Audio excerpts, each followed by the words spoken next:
I always thought that in your twilight years you'd be surrounded by the love you gave. That was the dream, wasn't it? A warm home. Your grandchildren running about, your family leaning in to hear stories from the old days. That dream crumbled the night my own daughter looked me in the eye and told me I was a burden. After my wife Margaret passed away, I was lost. 45 years we'd been together. Her absence turned the house into a shell.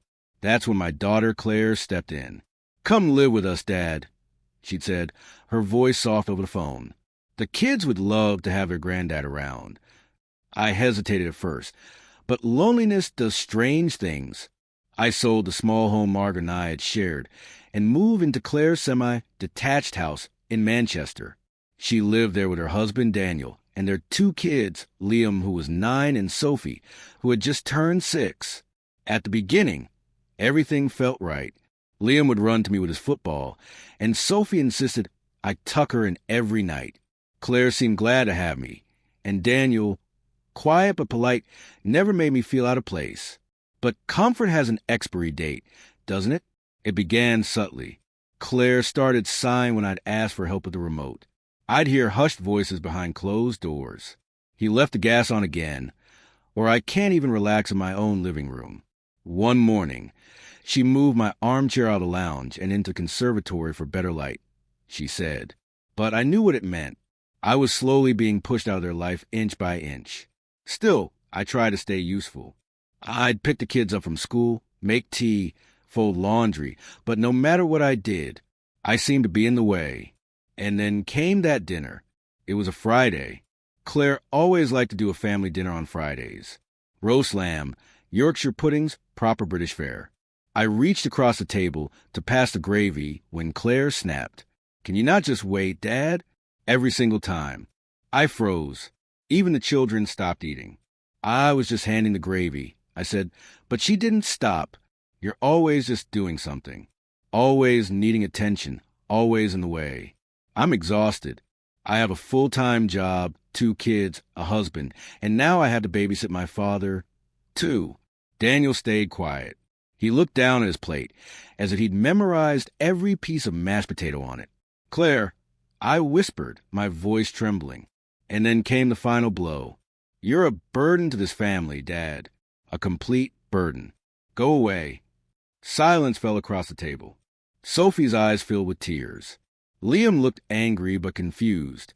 My heart pounded like it had when I was in the war. "I didn't realize I'd overstayed my welcome," I said before walking out. That night, I packed a small bag, a few clothes, my blood pressure tablets, and a photo of Claire at age 5 with missing teeth and chocolate on her cheeks. I left without saying goodbye. I spent that night at St. Mary's Church. The vicar, Father Ellis, was a kind man. When he saw me shivering on the bench outside, he invited me in. "I've got a spare room out back, Mr. Whitman. Stay as long as you need." And so I did.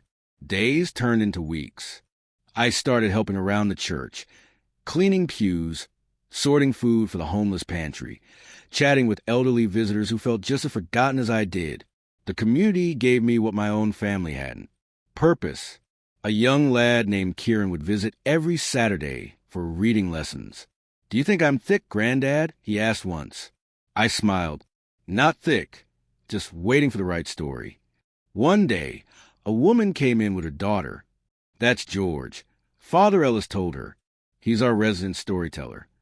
The girl sat on the floor wide-eyed, and I told her about the fox and the bicycle, a silly tale I once made up for Liam, and for a moment it didn't hurt. 2 months passed, and then one rainy afternoon, Claire arrived at the church. She looked pale, thinner than I remembered.